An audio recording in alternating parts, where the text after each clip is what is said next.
Hey, what's going on, guys? Aarava here, and welcome back to the Pitlane Podcast, episode number 78 today to review the Bahrain Grand Prix for the 2018 season, round number 2 here with usual host myself, Arav, Callum, and Tom here, and what a great round of Formula 1 that was. Before we get into initial reactions, just quickly a reminder that we're on audio version, iTunes and SoundCloud, links below, and we've also got a Patreon page if you want to support us directly. If you've got a spare dollar here and there, that really goes a long way. But let's get into it, guys. Callum, Tom, initial reaction to that Grand Prix, I thought it was very, very decent. Don't know about you two.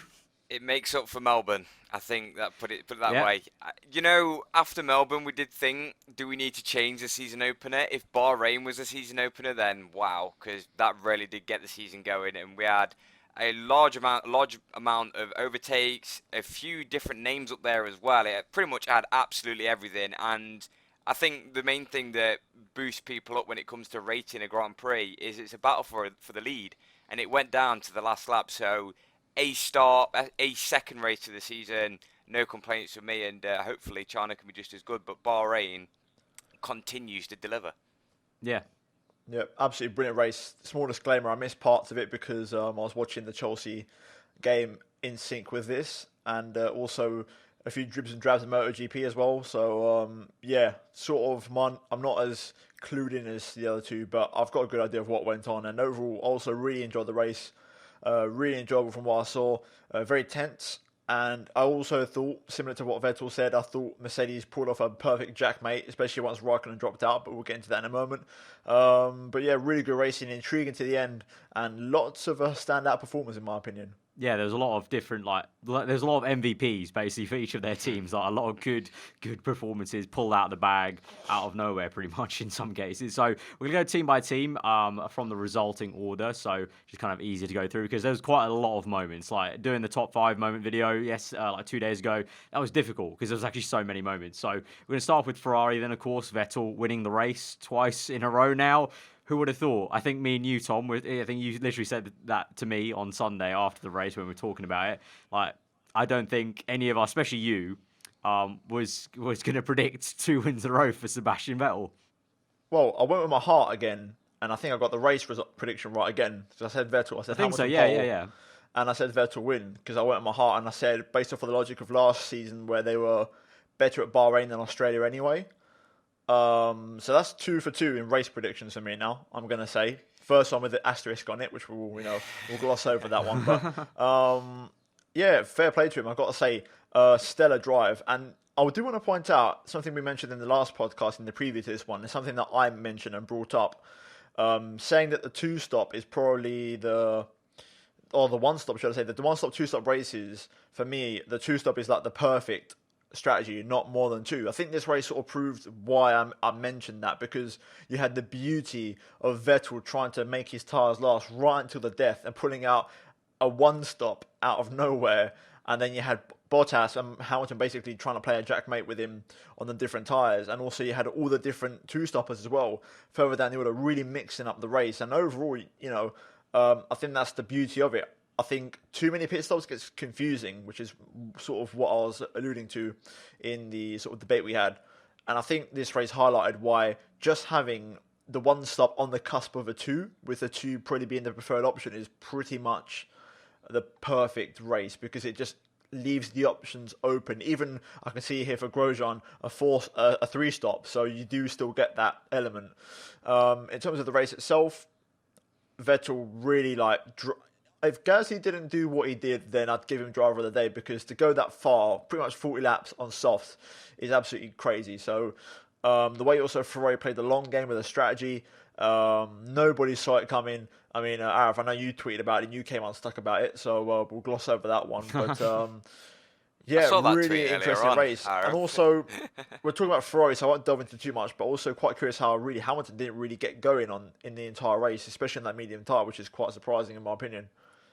Well, yeah, we'll talk about Mercedes in a second, but I think that was probably one of the best strategic battles that we've seen in a very, very long time between Mercedes and Ferrari. And Ferrari have never had the best track record when it comes to strategy calls in more recent years. But that was strategic genius from Mercedes to put Ferrari in that situation, but that was some stellar driving from Vettel to take them set of soft tyres as long as he could. And it's been in obviously the start of this season and last year, we never saw drivers struggle on their tyres as much as as Vettel was at the end of that race, squirming out of every traction zone, so lazy on the steering. We just haven't seen that driving style since the tyres used to just die in 3 laps like the old Pirellis used to do. But a really, really good driving, and especially, it's funny we talk about strategy. Pirelli weren't even looking at the one stop. They were just thinking, nah, you don't really want to be doing the one stop. It's going to be either a 2 or a 3. And it's quite interesting now, pretty much the rest of the field, apart from asterisk on Marcus Ericsson, did a 2-stop and listened to Pirelli, and then you've got Ferrari and Mercedes up top there doing something a little bit different, and fair play to them because that's why they are top teams. They were doing something different, and obviously on the other side of the garage in terms of Raikkonen, it is quite sad to hear quite sad to see what happened in the pit stops and everything. But it is wheel nuts seem to be quite an issue. Pit stops seeming to be quite an issue so far this season. First of all, I mean, well wishes to the mechanic who's had surgery. It's went through okay, which is fair play to him, and very nasty incident. Personally, I would have been very intrigued to see where Raikkonen would have finished, because if Vettel still managed, you could turn on the radio, the last 10 laps his tyres were gone, and the way he was driving so slowly, like you said, sort of lazy driving style, that goes to show Ferrari genuinely had a really good car around there, which I did not. I mean, I knew they'd have a good car, but not that good. Also, Raikkonen as well. You would have presumed he would have gone supers on the final stint again. And you had this Mercedes struggling on medium tyres, Vettel struggling, whatever tyre he would have been on, just struggling. So Raikkonen could have been a genuine threat, because, Raikkonen sometimes can go into that mode where he just puts in consistently pretty decent laps without really saying much on the radio, or just does what he does sometimes. And I think it would have been very interesting, because that would have really also maybe just really thrown the strategy out the window for Mercedes, because if Raikkonen had come in, or not come in, if he hadn't had the issue and then just continued on as normal, in a way, Raikkonen would have, and Ferrari would have put Mercedes in a jackmate situation where, because they wanted the mediums, it would have made it awkward, because they might have had to look behind instead of in front, and really sort of put Mercedes in a difficult predicament and got even more exciting on the strategy battle. But really good race in terms of strategy. It's amazing what, I say an extra pit stop, but just the possibility of an extra stop. Yeah, but also I think mediums involved as well, which we all thought weren't coming into play. And it's really good to see that all 3 tyres were used again. See what I mean? This is throwback to 2016. Well, Mercedes didn't use the mediums the entire weekend until they put them on in the race. So it was kind of a gamble there. And obviously, I think they said plan A for Hamilton was always the 1-stop. Bottas converted to a 1-stop. Initially, he was going to do a 2. Yeah. But I think what stood out was Vettel on the radio, plan D. That goes to show they had so many plans. The prep in the race. But he said, Carl, about them being strategy, inverted commas, experts. In the last year and a half, I mean, they've pretty much done a lot of good stuff, and also some stuff that's been out there, but it's actually worked out. It's not like the 2016 famous undercuts when they're 30 seconds behind. Don't worry, we'll undercut the whole this is like the strategy is actually pretty decent here, and fair play to him. I mean, also Vettel, he still had to race when it counted, when he had to get past Hamilton. That could have also been a lot worse. Overall, just fair play for Ferrari. I did not see it coming, and also I'm not convinced they're still the fastest car. I mean, I don't think they are. I mean, especially. Mercedes calculated. Like you said, they had a 90% chance of winning. Yeah, we're waiting to see what Red Bull have, because we've been stolen from seeing the true potential. But I feel like Ferrari are doing everything right at the minute, and I can't believe I'm saying this, because Mercedes are sort of having a few issues. They're sort of not getting it right at the minute. Red Bull are struggling at the minute to get it right badly. Like they said, the RB13 was unlucky for some, but at the minute this is looking a hell of a lot worse. And if Ferrari just doing what they've got to do, it's unfortunate Raikkonen had his problem, but if he hadn't had the issue, you could argue Ferrari might have had a 1-2 and another more solid points on the board. And Vettel extends his lead, and I can't believe he's won the first 2 races. I genuinely can't. I never would have, if I was a betting man, I never would have put him down to win the first 2 races. No, I wouldn't either. But thinking about it, where do you reckon Raikkonen could have won that race? I think so. With how slow Vettel was going, and Bottas said that even on his mediums, when he put them on, he had some good pace, and then he noticed that they all of a sudden dropped off again. So And then then he he came backed back, off his yeah. pace, then he built it back up again. And to be fair, we'll speak more about the whole Bottas hunting down Vettel in a second, but it is quite interesting that if Raikkonen did have that fourth super soft put on his left rear, and he could have actually been let out, it would have been a hell of an end to the race. Because Hamilton, it's interesting how you say that, because Hamilton did have decent pace. It was just the fact that he was a whole pit stop behind them, and only in a car that, well, it seems His to be tyres were looking the better. freshest as well. It was the He came in freshest, quite a few and laps it's a later. car that does seem to work on harder tyres.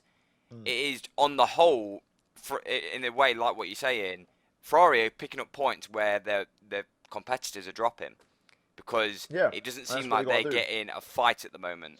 Because I think they're playing to their strengths right now, because I think Merck, they'll have their Merck clearly is a very rear limited car, and Ferrari's not. So I think vice versa. I think it's going to be very intriguing now. This 2 wins in a row set up China so well, because that should be a Merck Exactly. track. Yeah, Bahrain, it's like Tom interesting. said, Yeah. Bahrain, if you really put it down, kind of is a Ferrari track. It's kind of a little bit closer maybe, but China 100% has been a Merc track for so many years. Front limited circuit, and the Merc car seems to be where it was like that last year. Appears to be the same because they struggled at Bahrain. So Interestingly, it sets it up so well. what you just said there, apparently Toto Wolff says that China's turned into a rear limited circuit now, that with the new regs. Obviously on the old regs it was rear limited, but apparently it was front limited, but now it's apparently rear limited. Well, I mean, last which is season quite Vettel was interesting. literally equal for Yeah. pace last season, and He was- obviously he had the moves issues that in he the paid race. off, But yeah. obviously So- Ferrari arguably a little bit slower this year than last year in terms of relative gap to Mercedes. But once again, if Vettel, like I said, if Mercedes have a stumble or they have a little fumble, then Vettel once again or Raikkonen could they could be there, because I've got to give credit to Raikkonen. He's been very impressive so far this season. Like He he was only a started tenth off off Vettel very strong. Like in qualifying. he could have easily got pole and it would have been a different race. You never know, or he could have taken it into the first corner. But he's much more on the pace earlier on, and I think this comes down to. It's been said, the Ferrari right now suits Raikkonen a lot more than Sebastian. That's why Raikkonen's really on the pace. Vettel's sort of having to understand the car more. But Vettel is In showing why he's a Bahrain, it was a full-time. question of he got the sweet spot. He said, like he managed to understand the car for Bahrain and really get it hooked up. And this also, I think I told you, Arav, I don't know if it's on the podcast or off air, but like I said, these things are good for Ferrari because it just buys them time to try and get those couple of tenths to try and get the car a bit more up to scratch. And right now, like I said, it buys them another week until China. So Vettel, unless he has a calamity, will probably still lead into the race after that, into Baku in the championship. So like I said, they've got a couple of weeks there to I think you said that at the Australia review. Yeah, I he did, mean, yeah. if Ferrari, they can't bank on Mercedes every single race having a 90% chance to win on the strategy calculations and then not pulling it through. They can't count on that. So yeah, it does buy them time. But yeah, I mean, they've done literally perfect in terms of taking advantage when Merck have that slip up right now twice in a row. Obviously, the first one not being their own fault. But yeah, it sets up the season so much more intriguing now because it all the paddock, we were saying it, I think, every single person in the paddock was like, the Merc looks really good. It looks really, really good. And then this has blown it open in terms of, okay, maybe a very good car, but now they have a lot of catch up and they have to prove that they have the best car and they have to prove that they can still do strategies correctly and make that car work. Well, it seems the rest of them are switched on. I suppose we may as well move on to Mercedes because we're basically hovering on them. And it did obviously weekend this weekend. It's basically shown that they like harder tyres. They like basically Colder conditions. Yeah, they like colder conditions, which is interesting, obviously, because in the past Bahrain has been a Mercedes circuit. It always has been, but obviously in recent years, in the last 2 years now, Ferrari have stepped to the plate and gone, yeah, this is our hunting ground now. Back off a little bit, and you look at qualifying and you think, bloody hell, like that was a shocking qualifying for Mercedes. Like they are. It was a very odd nowhere. one. Like they had so much more pace on the soft tire versus the super soft, and I think that's why you saw initially Bottas pulling out some worldly times and mediums. Because that car, obviously Bottas had the wobble of going down in pace and kind of catching back up, but it looks like that car just instantly responds all the time much better to when it's a harder compound. It's got a lower working range for temperature. When it's a hotter range, it just seems like the Ferrari can just switch on that tyre a lot faster. Which is Yeah, why they China could overheat be the tyres too interesting. much. Yeah. Because the tyres used, because the Ultra Soft is a selection. The quality tyre, and then, effectively, and then you've got to jump to the soft, which is very interesting. So that could really open it up. I think what I'll take away from this one is this race weekend from Mercedes. You could say I'm a hater, but I was impressed with Bottas. He really put in a shift this weekend. Even like, obviously, you can say in the race, Hamilton did well from 9th to 3rd and only finished 6 seconds behind his teammate. But even in qualifying, Bottas being fair and square. I know he got pole here last year, so maybe it's a good omen. It's a good circuit for him. But even still, to bounce back after Australia and the qualifying issues there and out qualify Hamilton, that's a good way to respond. So He did well. He had a good weekend. You know. What I'm going to do is I'm going to take my Hamilton hat off a minute and just focus on that battle at the end. Do you reckon that Bottas should have caught up Vettel earlier? Could he though? I don't think. Yeah, he could. I think he needed one more lap if he honestly wanted a much better chance. He had one chance really into turn 1. If it's not his style of driving, but he should have dived it a lot harder into turn 1. The problem I only have with Valtteri is he just doesn't seem like out of any other front runner. He just doesn't seem like that sort of driver to just make the lunge and just try it. And I know, obviously, if he dived up the inside, got a puncture or even DNF, then he just looked like a knob. And even if, it just in any circumstance, if he didn't pull it off, then he would look bad. So it is kind of a double-edged sword, but it just felt like it was a bit of a half-hearted attempt in a way because I know he made the mistake on the final lap because he went deep into turn 10. Yeah. But it just felt like he just didn't really. I don't know. He obviously was putting his all in, but it just felt like he didn't have that sparkle to maybe try it. Like, even ignore Hamilton because I think on Channel 4 they said a question was asked to Susie Wolf and Webber if Hamilton was in that seat, would he have overtaken him? And both of them said yes. But I'm not going to put Hamilton in this situation. I'm going to put Daniel Ricciardo in that situation. And this is what I mean when it comes to driver markets. If there was a Ricciardo in that seat, would Mercedes have had that win? Maybe. You have to consider the lap they came in for the tyres. Hamilton's tyres were like 8 laps, I think, give or take. I think Bottas came in, he responded to Vettel straight away, and he knew he was going to the end of the mediums, whereas Hamilton, he knew, but he came in quite a bit later. Well, he started the softs. Like he was committed to the one stop from the beginning. That's what I'm saying. So Bottas had more to do on those tyres, to be honest. Yeah. But maybe I think, to be honest, if I'm Bottas and I'm in a situation, I think I would have taken the second place instead of going for the lunge and potentially ruining my race because after Australia, he needs the points to sort of. I think Ricciardo would have gone for the dive a lot harder. It's also a question of how would have Vettel responded defending. I think, like we said, Vettel kind of proved why he's a 4-time world champion. He kind of proved why he did so well back in the day when the Pirelli cars were so degrading. Like he pulled off a classic Sebastian Vettel from 2011, 2012. He looked after his tyres and managed the driving style even when they were so worn, like he used to do so well in the Red Bull car. So it would have been a question of maybe Ricciardo could have gone a lot deeper into the corner. And like Martin Brundle likes to say on the commentary now, ever since Australia, kind of count brake marker and then count 1, 2, 3, 4 brake like a lot later. But I think Vettel, you just don't know how Vettel would have responded. Would he have pinched him then back into turn 2? All these different variables. It's hard to tell. I'm not on any side like fair play to Bottas because I probably wouldn't have gone for the move. I think Valtteri still did a great job because clearly that car still had some niggles. Like Merck said, they had 90% chance of winning.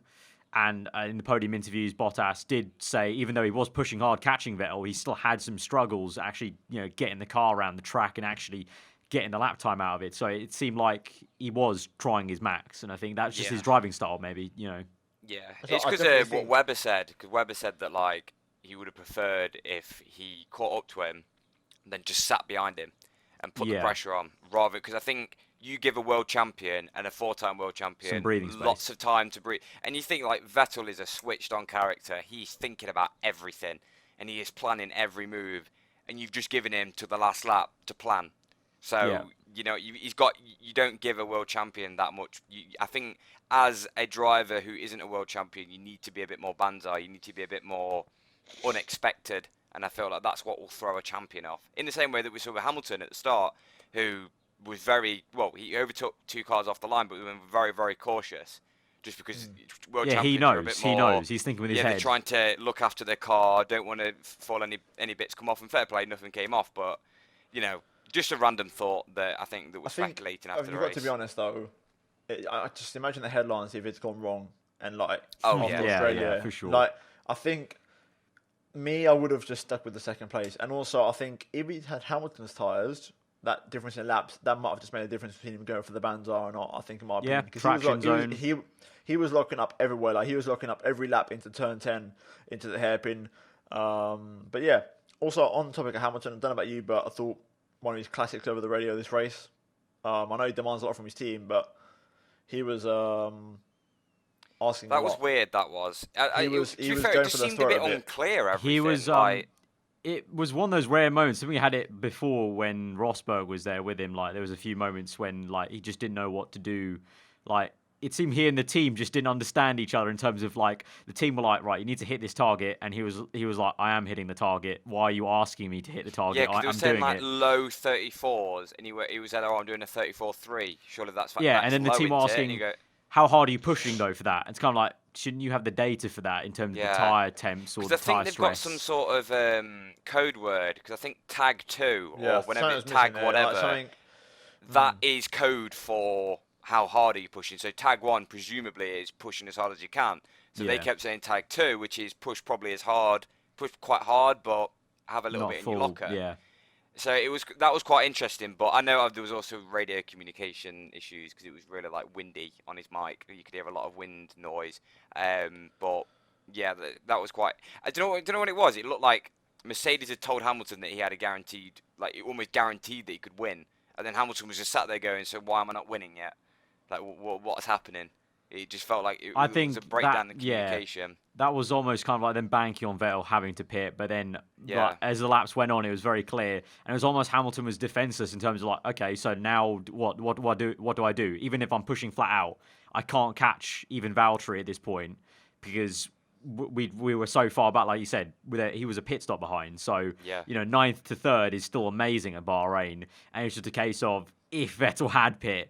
If a lot of things had happened, that might have been a winning strategy, but you can't account for that. And then when you're in that situation, even the greatest drivers, they can't pull off miracles like that of like pulling on that much time unless you've like strapped on a new set of super softs, something like that. That entire race was just so satisfying in terms of that strategic play. And I think there was a tweet from a journalist that kind of said, perfectly kind of summed it up, and kind of in line with what Tom's been going on about the one like close to the two, that kind of thing, where usually a lot of times teams, they're too good on the maths. They get the maths completely right every time. And when you have a race like this where the maths is a little bit of a bodge job, like Ferrari have bodged the equation of like, okay, we could sort of maybe pull off the 1 here. And, Merck think they've got it perfect. And then every other team has done a 2 instead. When the teams don't know what's going on and they're a bit like headless chickens, that's when the Pirelli tyres work their best, and when this formula works its best of having all these different compounded tyres. And obviously it was a bit more artificially headless chicken back in the day when the tyres just used to go off so fast. But I think now it's a bit more strategic. This is showing kind of like, okay, Bahrain, these tyres are perfect for Bahrain. But I think it kind of backs up the point I was making last podcast about at certain circuits when it's not a Bahrain Grand Prix, where it's not very tyre heating and degrading, I think they need to think way more about the tyre choices they're making. And that's why I'm excited about China. Like Tom mentioned, the ultra soft jump to the soft tyre, then medium. If they have that exciting choice where it's so on the edge and the knife edge, and top teams like Ferrari and Merck don't even know what they're doing, that's when you get a great strategic race where it can get that tense at the end with Bottas and Vettel. So, yeah. Fair play to the top teams as well, because they're an entire minute ahead of the rest of the field. A level playing field, definitely not. My dad. This was, it was shocking to me. Like when they were lapping the McLarens, I was like, shit. Like they're fast. Really, and that was Vettel on them tires, like coasting. If you know what I mean. Yeah. Like it shows the work the rest of the grid has to do. Slapped. That's absolutely just when you thought the pack was closing, the top teams are stronger than ever, man. And like this also makes you realise, and I've said it before, you can't run before you can walk with McLaren. And we'll get into them in a minute, but they've got a long way to go. Yeah. But let's talk about Toro Rosso Honda. Yeah, because Pierre On the other Gasly, side. P4, qualified in P6, got up to P5 due to the penalty. That in itself was Phenomenal. crazy. Yeah, phenomenal. mental. Like, I landed back in the UK from a flight, and then I opened my phone up and saw Toro Rosso in Q3. I was like, what? How has this happened? How are the McLarens down in Q2? Obviously, we know that there was an issue in terms of the way they set up their car, and they kind of fixed it for the race. But that in itself was crazy. And I think Brundle tweeted out at the time, like, Gasly literally said the words, "We need to look back at the data to understand why we're so fast." That's not usually a phrase you say. You say why we're so Never slow. heard that. But I Yeah. need to look at the data to understand why my car was such a good car that lap. That's what they need to do, really. Understand why, because I don't think any of us would have predicted Toro Rosso No, to do that well in 'cause qualifying or in the race. There weren't huge upgrades. They brought some No. parts, but they're all for reliability, like Pierre alluded to in the interviews. It was like They marginal. Yeah. It was marginal upgrades in terms of performance. It was a backdating, so they reset the parts that failed on his car in Australia. They changed them on both his and Hartley's cars. Yeah. And they reversed them back to a more reliable spec. So they'd lose a bit of performance, but they'd get the reliability, and it showed both cars finished the race. Yeah, I mean, in Yeah, terms of Honda reliability-wise, nailing it. that was great. But yeah, performance-wise, I hope for their sake they really do dive in and try and understand why that worked for them. Because that car was very good. I Brilliant mean, race. Gasly out of the pit, I think it was the first pit stop they had to make. Gasly had to defend from Magnussen, shut the door on him, and he was able to do that against the Haas that looked so strong in And Australia. the restart as well. Yeah, and then at the last stint, like it was actually very, very comfortable. Like I was feeling a little bit tense for him, but actually, when you look at it, he was actually pretty fine, and he himself was cruising. saying he was Yeah. pushing the entire time.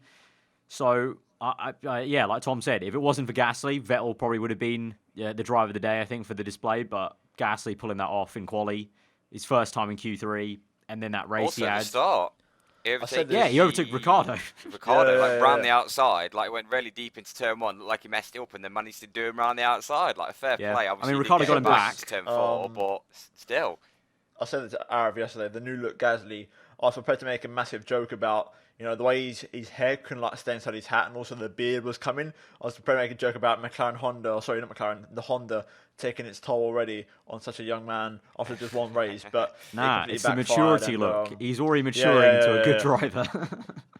Overall, That's though, the sort of fair race that play. we needed. Like, it's what Really good. they've said on Channel 4. Also, straight on That's the speed is really spark impressive. that you need. Straight on speed. Actually, I saw a very interesting picture earlier of like the top speed traps. It was the speed trap. It was the speed across the finish line, and then two different intermediate speed tokens taken over the qualifying laps. And I think in the intermediate two, that was the only time McLaren was faster than Toro Rosso in that intermediate two. I don't know, so don't quote me. I don't know where that trap is on the track, intermediate two. But I'm probably intermediate, going to guess it's the second that sector sector split, two? somewhere around in- there. So yeah, I feel like it was maybe like very early into an acceleration zone, perhaps. But intermediate two, the speed on the finish line when they crossed to finish the lap, and the speed trap itself, the Toro Rosso Honda was faster. So Yeah. I think I think it's a question of Yeah. is it just drag? Is their car just way too draggy? Also, I don't I'm going to mention two things here, and I'll go back to one thing, especially if we didn't even mention it. But that car's really fast in a straight line. Like, it gets to the top of the speed traps, no problem. And if it weren't for the elongated DRS zone, which in my opinion wasn't a good thing, Gasly would have maybe been able to hold up Hamilton a bit, because Hamilton breezed past him when he passed him. Yeah. Because of the straight line speed. And also, saying that, shout out to Hamilton, the triple overtake, fair Oh, play. yeah, I forgot about Yeah, that. yeah. Best move of the race. Absolutely brilliant. Once again, I thought that was like a bit of an F1 game thing where the Yeah. OPness of the slipstream, like the triple double slipstream with the elongated DRS zone, made the overtaking a bit too easy in my opinion, especially for Hamilton. Because for us to watch the race, Hamilton, as spectacular as the triple overtake was, that's all we got in that battle, when he could have potentially had one after another and given us a bit more Yeah. long, he sort of could have dragged out the entertainment a bit, but it was the short-term gain for the lack of long-term payoff. Yeah. But fair play, brilliant It's been a move, while since I've jumped out of my seat screaming like that. but- Yeah, Like, yeah. that And I was surprised how insane. much he risked. Yeah, he put it all out on the line that early in the race. That could have potentially been a lot worse. But like I said, Gasly, I think, could have maybe kept him behind, because the straight line speed wasn't like a typical Honda when they get past. Like you could see, it was right was towards the end DRS, of yeah. the straight. Once Hamilton had built up a lot of overspeed. So really, he did not put a foot wrong all weekend, and I think he really showed his cards as to why the guy is tipped for really good. Yeah, he showed that spark. Also, all weekend. I'm going to give credit. I thought Hartley looked really, really good, and obviously got the penalty and had the incident on the first lap. That's 2 races in a row now. He's had a lap 1 issue, but I think he got Q3 as well, didn't he? Or just missed out in P11? I think he just missed out. I don't know I can't remember. I didn't watch it live. I think he got 10th. I'm not sure, but even still, he looks pretty damn good as well. He's looking competitive. If he gets a bit of luck, and they turn up to next race still looking good, the Toro Rosso guys have got a good thing going right now. But yeah, Gasly, I said it at the end of last season. A lot of people tweeted me back and backlashed to what I was saying about that crap Toro Rosso car at the end of last season was just disguising how good of a job Gasly could do, and that's why I pray that he had a good car this year. And so the first time of asking of having a good package, reliable one for this race, thankfully, he's pulled it out of the bag. So, I think he's proved a lot of the people who were doubting him at the end of last season. Yeah. That's what he just needs to. He needs to, whenever he gets the opportunity, you need to take it and literally run and get 4th place, because it's what Verstappen did, and he got promoted. Yeah. And it's an intriguing one in terms of it's an interesting story in terms of Gasly was almost written off by Helmut Marko, 2 years ago. A year ago, after he won the GP2 championship and he went to Super Formula, Helmut Marko wasn't really talking very highly of him in terms of he felt he was maybe too kind, he wasn't ruthless enough, he didn't drive with enough kind of aggression, he didn't have that killer instinct, and he kind of almost got literally written off. He got pushed to Super Formula. Obviously, everything kind of played into his hand almost with the whole science deal, but it's a very interesting dynamic of not a lot of people were actually tipping him to get back into the Red Bull family, of actually getting to F1 and climb back up the ladder, but he's made it back in. Yeah, fair play to him. With a performance like that, keep on doing a few more of those, you never know, because like you mentioned, Callum, the whole Ricciardo dry market thing, it's very intriguing with, Bottas not making that pass, Ricciardo probably pissed off quite a lot with the retirement here today. A lot of cogs are turning, and you never know. Halfway into this season, down the line, come July, I think 3 of us might be talking about some very intriguing stuff with Red Bull. But yeah, it's gonna be interesting. I guess we'll move on to the next person then, and the next team: Haas, Magnussen P5, Grosjean down P15. Grosjean unlucky with the his car was basically falling to bits the entire race.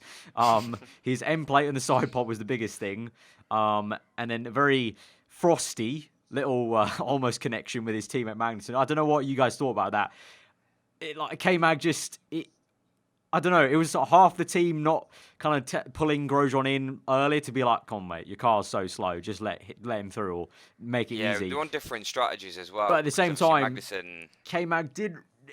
I know he's impatient, but he did seem far too impatient into turn 2. That could have been a nasty spin for Grosjean and him if he had not backed out as much as he did. That could have been a double DNF if it ended badly, but it was a bit odd because Grosjean was weirdly off to the right and then suddenly cut across, going through the kink of 2. So it did look like an odd situation, but in fairness, they were on complete different strategies because obviously Magnussen went super soft, whereas Grosjean went super soft then on to the softs. So in fairness, Grosjean should have got out of the way. Obviously, he was trying to battle the Force India, I want to say, in front. I think so, yeah. I think it was a Force India, but yeah, a bit unnecessary, but also showed that Magnussen is very feisty on the radio. There was a good 4 broadcasts to the live feed, which was quite frosty. So I know all adrenaline and everything, but wow, the amount of times he spoke up about it. It's your teammate, bro. Chill out. Yeah, chill out and everything. But 5th place, finally, the result they deserved after Melbourne. It's good to just get that devil off their back. Yeah, and I think moving forward, I think they just try and build on it. They had obviously Grosjean had a very unfortunate race, and then K-Mag definitely maybe could have got a little bit further ahead if he had not been held up by, 2 laps, I think, by Grosjean. So, and also he came in a bit during one, I think, at the end of his super soft stint. That was the bad, kind of the bad side of going super soft is his second stop was quite early. So then he got, he came back on track behind the Sauber of Ericsson, got stuck behind him for a couple of laps. And then that kind of just hampered his charge that he wanted, obviously, to do on Gasly. But I think Gasly was just too fast. Haas showing signs of last year's car still, because Grosjean had one of them weekends where they're nowhere. in that side of the garage. Like nowhere in qualifying, didn't have an explanation in the interviews, just didn't know what happened. And in the race, more of the same, albeit with some issues, just couldn't get going at all weekend. Just goes to show Weird. they've still got that trait of good weekends and then ones where they're just absolutely nowhere. But And I put Grosjean as the underdog this season. the next one I want to talk about, the next team's Renault with Nico Hulkenberg. I want to bring this to the table a bit. Once again, I mean, I love it. I love the guy. And I genuinely think he's just so underrated. Because, once again, a really good performance. And beating his teammate quite convincingly.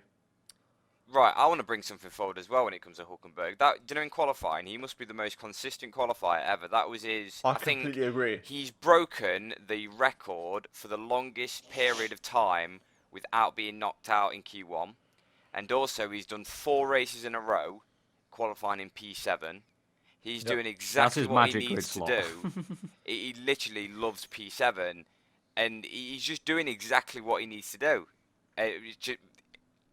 You can't really so put many underrated. words Like towards he's it. doing a really good job. I mean, He's extracting the maximum out of that Renault. Yeah. For sure. I think the more Sainz settles in the Renault, the closer he's going to get. But I mean, I thought they'd be a lot closer. I know Sainz had issues in Australia, but even like Bahrain, Sainz couldn't lay a glove on Hulkenberg this weekend. He was just brilliant. So, credit to Hulkenberg. I mean, I really love the guy. I think he's severely underrated still. And like I said, I think the Renault project really suits him. But yeah, I mean, really fair play to him. And the Renault car still, in my opinion, is exceeding where I thought they would be, based off of the car they presented and preseason testing. I would say they've actually improved a bit compared to last year because they're a bit more consistently in the top 10 quite easily now every race. But yeah, I mean, I've not really got much to say about Renault. Just fair play to them. They're chipping away. It's weird how it's interesting, this midfield, isn't it? Because to be fair, you look at that top 10, you look at how many teams are in it. It really just makes me proper happy to see that many teams in the top 10. Yeah. But it's weird because Renault never seemed to be the team that come out on top in the midfield. So you've got like a Toro Rosso come to the top, you've got a Haas come to the top, you've got a Force India come to the top, but you never really see Renault there yet. Well, it's at the minute I'm looking at Renault as the Force India, so they're just consistently there. They don't have to be the best, but they keep on picking up them points. 6th place here, 7th place there, and you're going to get somewhere at the end of the season. So in the long run, it's good for the points, but to get them magical finishes, you don't really see it from Renault at the moment. Obviously, we saw it last year with Toro Rosso as well, with Sainz, for example, in Singapore. We've seen it with every team, but I don't know, just Renault. They feel like they're not. They've already broken through. They are picking up the points, but they're not pushing them extra positions to get the extra chunk of points. But consistency over quality sometimes, I think, when it comes to getting the results. Yeah. So I think Renault just have to hope that they can continue to upgrade their car and make a progress curve, and then hopefully Sainz can get a fully comfortable weekend under his belt. Because I think this race was tricky for him because he got caught up in that fight with Force India a lot more than Hulk did, because he was basically with Alonso the entire race, Hulk, and Alonso's hounding him down, trying to get him if he could. Whereas Sainz was held up with the Force Indias, which was kind of an annoying battle, I think, for anyone with the Force Indias. The same was for, what was it? When Hamilton was trying to pass him. What was it? I'm trying to think in my head. The Haas guys as well. Grosjean, obviously, when he was had the altercation with Magnussen. The Force Indias were kind of almost that entire race just annoying bus stop mobile chicanes for a lot of teams, trying to get around them, trying to fight other cars. So I think Sainz, he definitely was off on the back foot this weekend, but I also think from his interviews he had to save a lot of fuel also towards the end of the race after getting stuck in so much traffic, burning probably more fuel trying to make overtakes. So a little bit unlucky there in terms of the clean air versus Hulk and Alonso. Pretty much those two are paired together the entire race long, in their own kind of bubble of clean air, just fighting each other, pushing each other almost, kind of like two rivals pushing each other to go faster. But if they get that together with Sainz, because obviously Sainz did show in the last year, especially at places like USA, that once he gets comfortable and he has it all together, he can match Hulk. But yeah, Hulk showing that he just has that raw, like Tom said, underrated kind of talent of just kind of he's the Renault man at the moment. He's the Renault man. Yeah. And he's just doing the there job. all the time. Who they Yeah, as a team, it's good confidence to know you can just rely on him to get the car Well, that's how you always move there. forward. Yeah, Exactly. That's how you. You got a make good progress. measuring stick. You know what I mean? So, Yeah. And speaking of measuring sticks for Renault, well, McLaren, actually the highest Renault team at the moment in the championship. They're ahead of Red Bull. They're third. They are. So, even though maybe it's not quite where they were hoping, and maybe like fans of theirs were hoping, consistency is playing out for them because there's a double points finish. Alonso P7.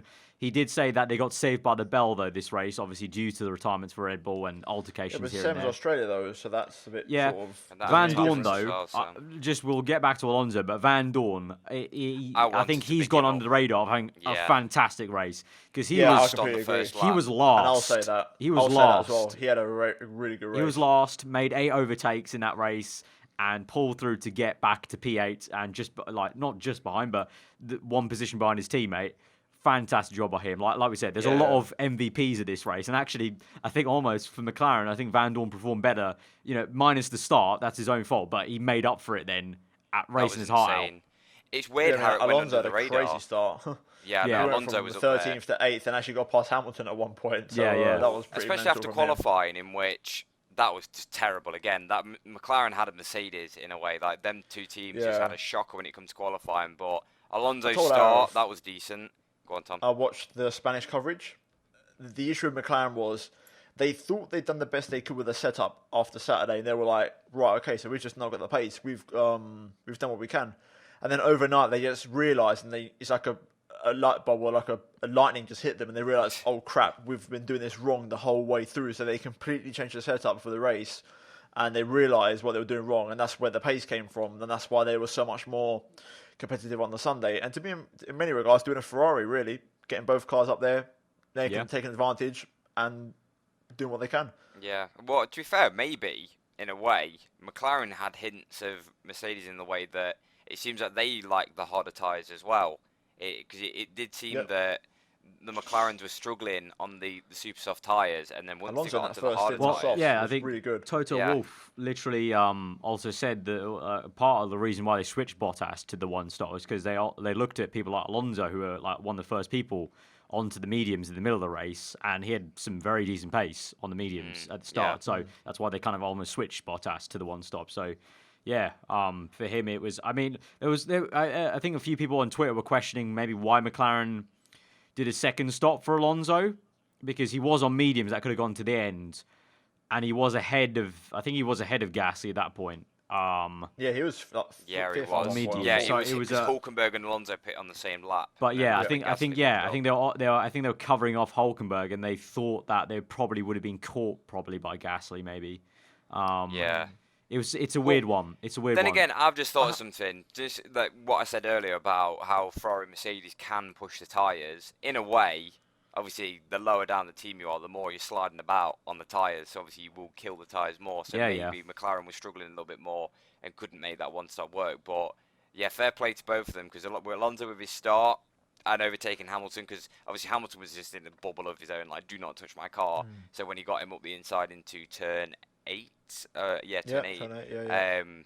That was a while ago. Because that literally, when Alonso's behind Hamilton, he's like, right, he's going to let me through, because if I hit his car, he's going to be in more of a bad situation than what I am. So it's quite clever from Alonso when he made that move. But yeah, Van Dorn, I don't think I saw a single overtake of him all that race. But if you watch the race highlights, you can see on the first lap as you go down the back straight, you can see Van Dorn making up overtakes in the background, but it just went completely under the radar, which is a shame, because I don't think anyone spoke about it until I saw Ficho on Twitter mention how many overtakes he made during the race. Like, towards the end, because I flicked it back on after some football, and I realised, oh, wow, he's really come back in the race. But I've got one thing to say about McLaren, and Arav, maybe you might be able to sort of help me out here from a nerdy perspective.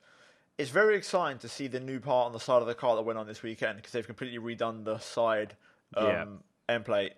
And to me, and this sort of ties into what we've been talking about off air, the whole MotoGP comparisons, it looks like they put a fairing on the side of that car, and they're going to start building onto that now. Like, they've got like a nice base there. It looks like that worked for them quite nicely. The upgrades seem to pay off, because they've run it on both cars and they've stuck with it for the rest of the race weekend. And that to me looks like a base to start putting loads of stuff on now and really try and match up to other teams in that area. Maybe that's me speculating, but I get that impression. I mean, yeah, you look at it, they're still very bog standard, but I'm guessing they're looking for that sweet base, and then they can really start to go intricate with it and really try and get it nice and complex.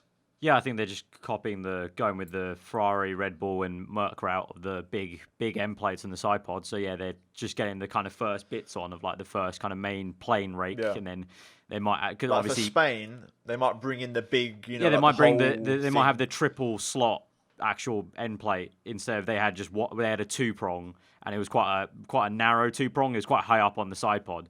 Whereas Red Bull and Merc and Ferrari have a very long, right down the entire height of the side pod thing going on, and especially it almost like a bit of a channel just to feed air through around the side pod more than anything. I mean, yeah, it's almost like a barge board, but it's not a barge board.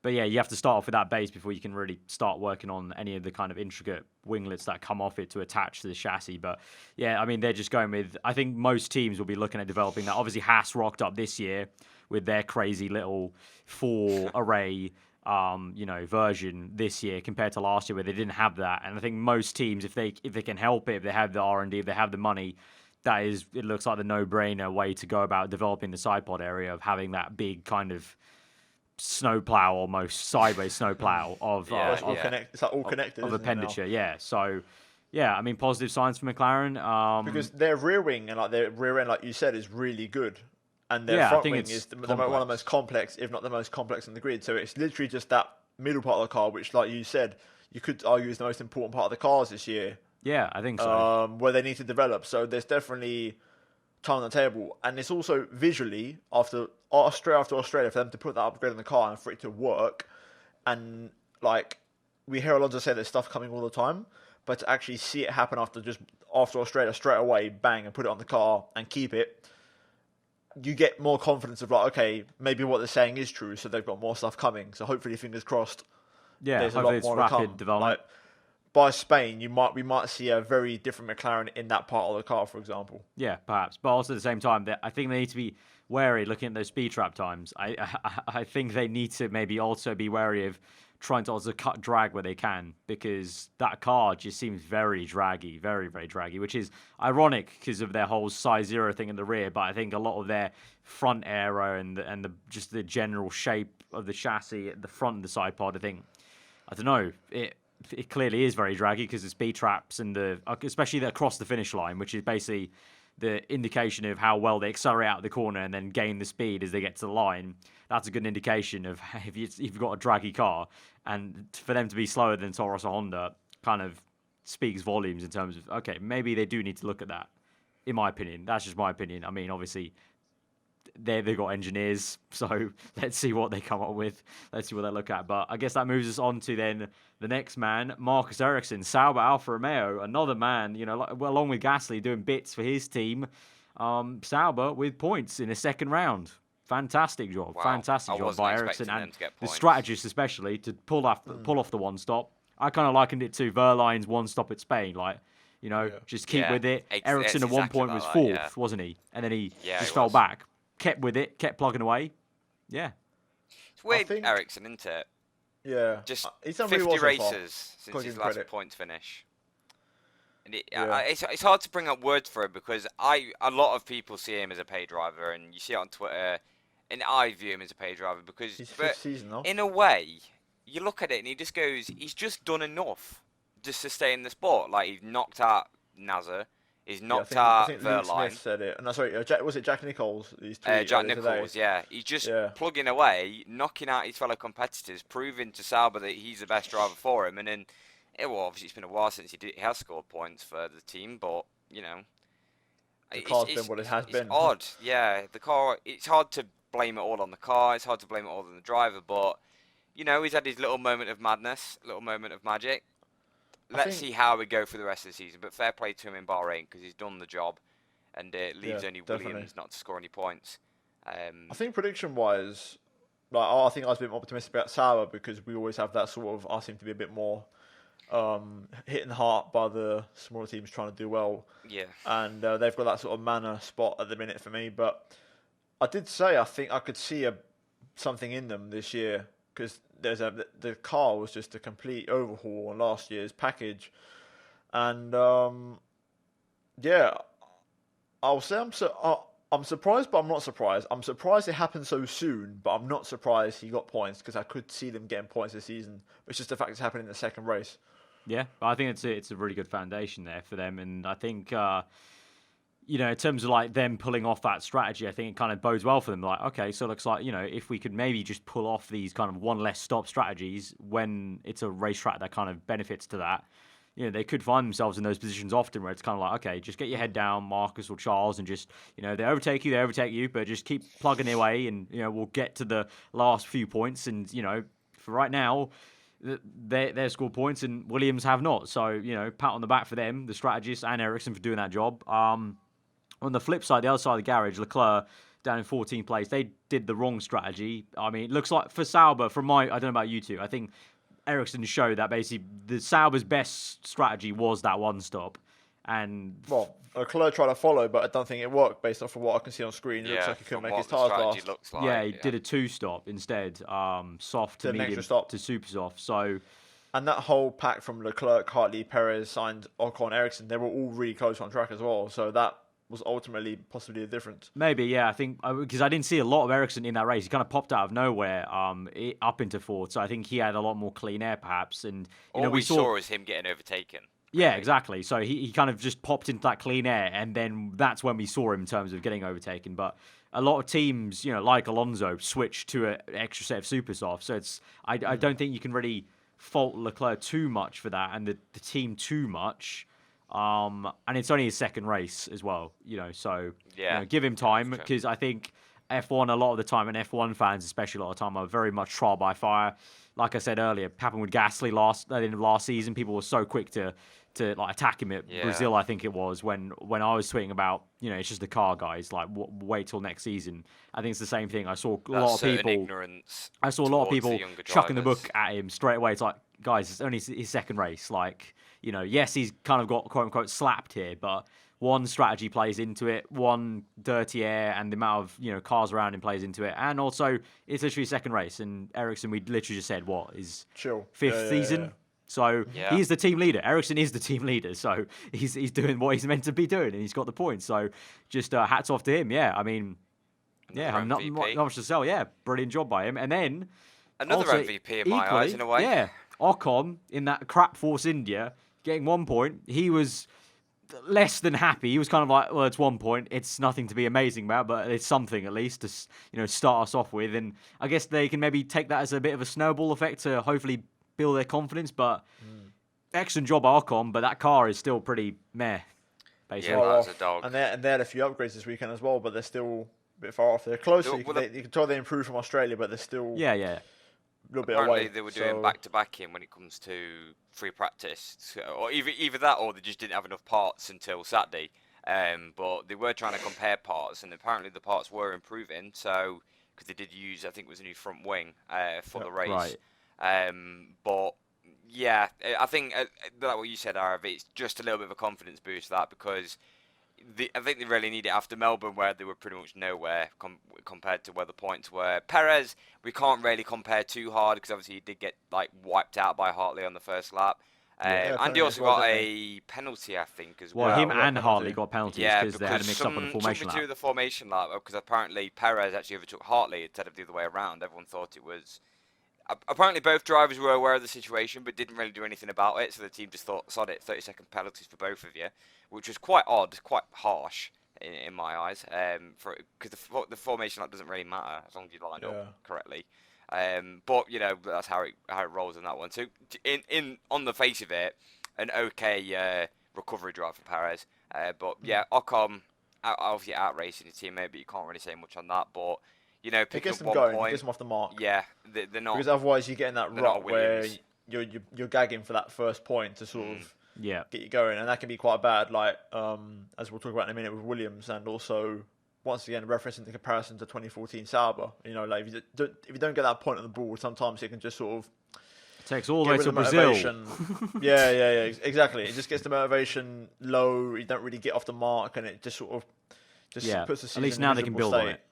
Yeah, exactly. Yeah, and I guess that moves us all the way down because we've gone I through know all we've the got a bit of a teammates. jump now, haven't we? All the way to Williams then, P16, P17. Oh, dear.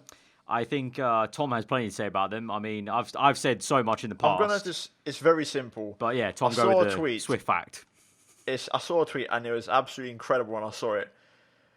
I don't know what driver it was. I think it was Stroll. I think it was Stroll, the fastest of the two. His lap was 1.4 seconds slower than the fastest lap Massa achieved, who was the fastest driver in qualifying last season. 1.4 slower. How do you go backwards that much? What's happened there then? Yeah. I mean, not even to Stroll Massa, was his 4 own tenths lap off. to his own lap from Stroll last was year. 4 tenths off, but 1.4 behind a washed Massa from last season. Let's just run the numbers on that one real quick. That is shocking.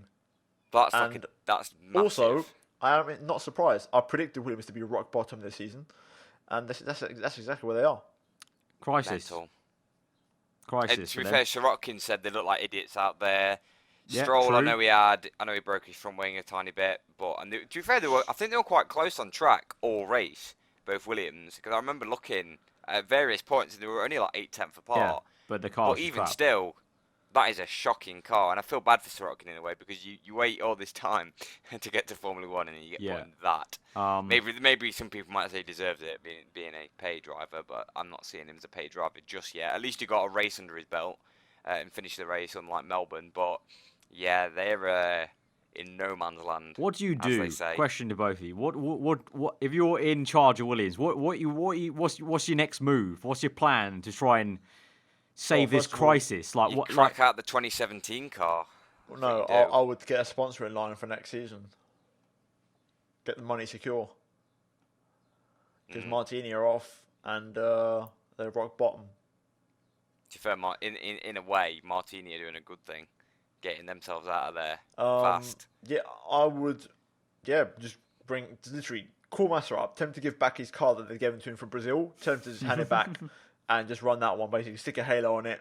Job done. Like run that car. Because at this point, it's not. We're not even joking. If that car sold the last year's car, then what is the point in running with this car? Yeah, fair. To be fair, think if about it. literally last year's car is faster by even just Like- 4/10. I don't know what the qualifying lap times were. If someone can dig them out while I make this point in Q1 and Q2, but the lap Massa did last season was a 130 dead. This year was a 31.4, the best lap. Surely 1.4 must have seen him easily into Q2 and on the cusp of Q3. Surely, because I know there was like high 129s, Yeah, low 1.4 129s. seconds is huge. I'm actually gonna the go on a bit cut-off of a hunt. point. So Roman Grosjean. Wait, there's no 15th place on it. That's because Max Verstappen is right. This is Yeah, odd. ignore that. Yeah, well, Grosjean was a 130.5. There you go. That's 14th. Yeah, Where's the 130 at? Where does the 130 dead lie? 130 dead lies 11th. Brendan Hartley, you'd get above Gee, him. that's what I'm saying. Like, just crack out last season's car. I mean, if you're really pushing it, get a 2016 car, get it wider. That's even faster. Get some fat tires on it. Obviously it's a bit more harder. If there wasn't the halo, then I think they probably would crack it out, to be honest. But I think they've spent probably too much money reinforcing the chassis and everything. But I can't remember the last time a team's gone that far backwards. Like, With the genuinely. regs favouring and cars going faster with the tyres, it makes no sense. It's like, Well, also with the fact that like the pole lap was obviously increased this year, wasn't it? And bearing in mind, okay, we've got faster tyres, obviously more better aero, probably slightly faster engines, but slightly heavier cars. Yeah. But you generally think there's a step forward, but how does Williams manage that?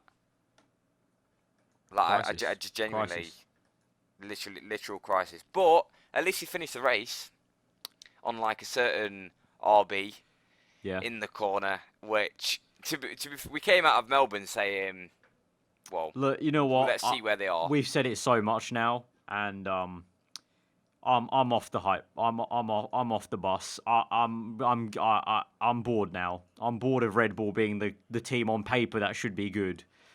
Yeah. They need to sort out their car, man. Like, Verstappen aside, that's his own driving, and that was kind of his fault. But Ricardo's issue, that's something that everyone will be taking the piss out of McLaren for so hard, but no one's taking the piss out of them that hard. They're just kind of like, oh, that's just a real gutting thing for Ricardo. But if that was McLaren, there'd be so many memes, Yeah. and it's just like for Red Bull, quote unquote top 3 team, it's just not good enough now. And I don't know.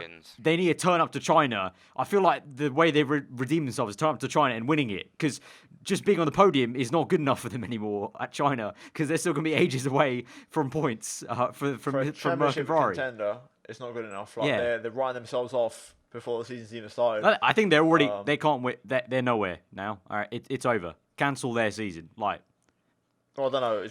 There's still 18 more races. What I'd like to point out is more races, but, it's two sides of the garage in a way, because Ricciardo, right, obviously there's all this speculation concerning Ricciardo, and I genuinely think he'll be leaving at the end of this year, because I think he's had an absolute nuff, because you see how fired up Ricciardo gets at every single race. He's absolutely buzzing to get there, and his car switches off on lap 2, I think it was, or it must have been lap 2.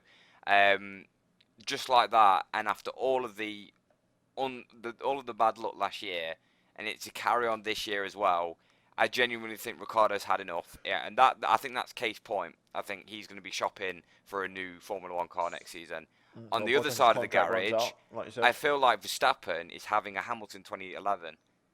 Mistakes. We've seen 3 major mistakes from him. Very reckless. In the space of 2 races. And this is a future world champion that's been pitched. Over the top. Yeah. I mean, I watched the mistake. Like, I'm not going to say the Hamilton thing. It's just like, what is he looking for there? He didn't have to do that. And also, that was so unnecessary. Also, like, the Dutch fans, no offense, I'm not having an attack, but I'm just saying you can't defend that. And also, shout out Vettel for defending Hamilton as well in the press conference. I love that. With the Dutch journalist trying to have a pop at Hamilton journalist over the word D head. And fair play Vettel, like, for defending is quite cool just to see that. But yeah, well, obviously out of all people on the grid, you'd probably think that Vettel would defend that sort of situation, because obviously he's one that. Yeah, but not the weird thing, I was looking at comments like that. I was looking at comments and thinking, and people going, "Oh yeah, of course Vettel said that." It's like, well, yeah, he understands why you would get hot-headed. Like, it makes me laugh that someone in like a comment section goes, "Yeah, you shouldn't be saying all this bad language," but then you do compare it to football and you think, if there was, when a football player gets closer to one of the microphones on the pitch and you hear some of the things that they say, it's like, come on. Like, it's in the heat of the moment get a UFC fighter, put a mic in his mouth. I know what some people say when it comes to Verstappen, because obviously Verstappen Q1 incident, apparently there was a power surge, inverted commas. Don't know whether that was a thing or not. Still put it in the wall. His reaction on the radio with the triple F word, which didn't get mentioned at all, by the way. The triple F word on the radio, that to me sounded like he just made a mistake. So yeah, that's what I thought. And also with the Hamilton incident, even if you ask Hamilton, he said he'd already lost the position. Like, he said he was already gone. Like, he knew that Verstappen had that place. But the fact that Verstappen continued to run him out of road, this is where people obviously come up and go, oh, but what about in USA 2015, or what about in Montreal one year when Hamilton did this and that? Obviously, every situation's different, so you can't really compare it. But if your competitor has already, like, basically just gone, yeah, have the position, and you continue to push him out of road, and you make contact like that, I just thought, it's so unnecessary. Yeah. It just wasn't worth it in any way possible. Even if Hamilton was still fighting for the position, it's just, I couldn't see the logic behind it at all. Absolute disaster class from Red Bull.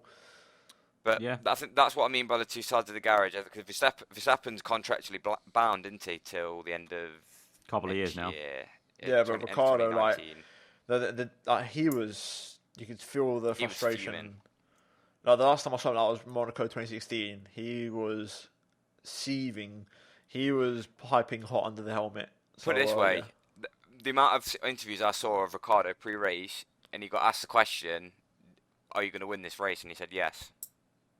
Like, he genuinely thought he wants to test that Red Bull. A good start, could have jumped into like second, especially after the start Raikkonen had. He could have jumped into second place easily, and then, Red Bull apparently had the best long run pace. So plus, it also shows that, especially this year, quali pace really doesn't matter in a way.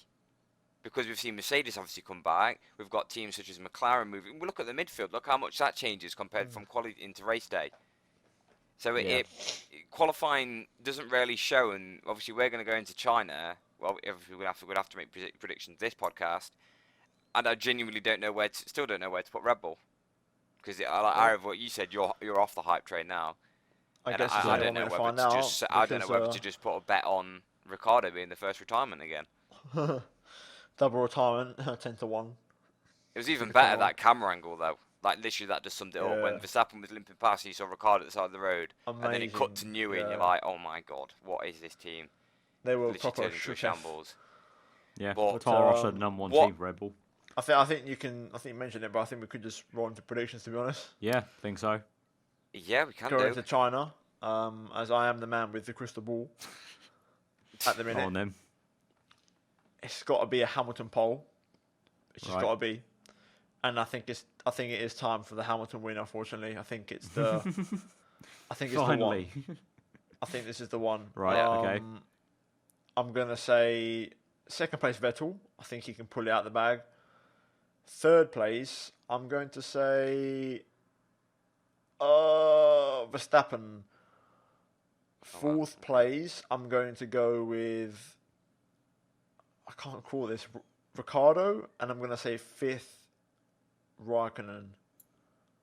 Right, okay. I don't even believe what I just said there, but I'm just gonna have to, I've got to say something, so I'm just going to go with it. I genuinely think I could easily see like a Ferrari 2-3, but then again, I could see a Red Bull 2-3. I don't know how to call it. I really don't. Right. I'm struggling to piece together. I'll say Hamilton pole. I think that's one of the easier ones. Then again, it's ultra soft tyres, so I don't know whether Mercedes will like them ultra softs, and they can't exactly hop on the softs and try and get pole. But yeah, I'll say Hamilton pole. And we'll try and hope for a Hamilton win, because I feel like that's what we need in the championship now. We need someone to fight back against Vettel. Then we'll go Vettel second, Raikkonen third, Bottas fourth, and then let's slap a Magnussen in fifth again. All right. I'm gonna go Vettel pole, Hamilton win. Ooh, Vettel second, Bottas. No, we'll go Raikkonen 3, Bottas 4. Fifth, I'm going to go for Romain Grosjean. You know what? Thanks to your argument, Carl, I'm going to change my prediction. And I'm going to throw it out there. I'm going to say Raikkonen gets pole. Right. Hamilton wins the race. Vettel gets second. Kimi gets third. And then Verstappen and Ricciardo. It never ends well for Kimi. I'm going to turn it around now, because your argument and what we said about the Ultra makes perfect sense. So I can see it happening where Mercedes might give up the qualifying for possibly the better race benefit. I know, different climate, different track, complete different situation, but it's 2 races from 2 now where we've seen there's not a much difference. Raikkonen started off well. He's been knocking on the door. Screw it. I'm committing to that. Yeah, Raikkonen pole. All right. Well, we'll see for the Chinese Grand Prix. It's not long to wait, because literally the next podcast is not a preview podcast. It's the race review podcast. So we'll see you guys for that one then. But if you have enjoyed this one, hit that like button. Let us know what you thought in the comments below about anything we talked about. It's a very lengthy podcast, and it might just be over 1 hour. One of the beefiest. I think this is the longest race podcast we've done. Might just be over 1 hour. About an hour and 9 we weren't minutes. lying about the amount of stuff there was to talk about. So yeah, let us know in the comments below what you thought about anything we talked about. If you are new around here, you get subscribed to this channel for the podcast. You can check out these 2 links in the description and our Twitter handles on screen. As I said at the beginning, we do have a Patreon page now to try and support us if you do have the means to. I mean, if you're one of those people that has listened all the way through to this point of the podcast and you really do love tuning into it every single week, and you've got like just literally a spare $1, then we'd love to have you over on our Patreon page, because we've had to move the race podcasts to later on in the week just due to the way now we make them. So it will really help us out in terms of trying to grow the podcast as best we can. It's been great to see that you guys, especially this season, I think there's just been a lot more vocal support for the podcast, especially like tweets and just comments and stuff like that. So thank you guys so much for that. So yeah, Patreon as always, but we are also on audio. You would have known that by now. iTunes, SoundCloud, all that good stuff. But that's been episode number 78 for the Bahrain Grand Prix. And yeah, like I said, we're going to get straight into the Chinese Grand Prix review next time out. So till then, I might forget anything. GT Omega, we do have a GT Omega code, Pitlane F1. So if you do fancy a racing chair over there for your F1 gaming needs, that will help us out directly as well. But yeah, till then for the Chinese Grand Prix, hopefully it's a good one, because last year was a very decent one actually. It was. Some nice juicy dive bomb overtakes at China last year. So let's fingers crossed, hope for another cracker of a race for round number 3. But till then, guys, hope you enjoy the rest of your day, and we'll see you then. Goodbye.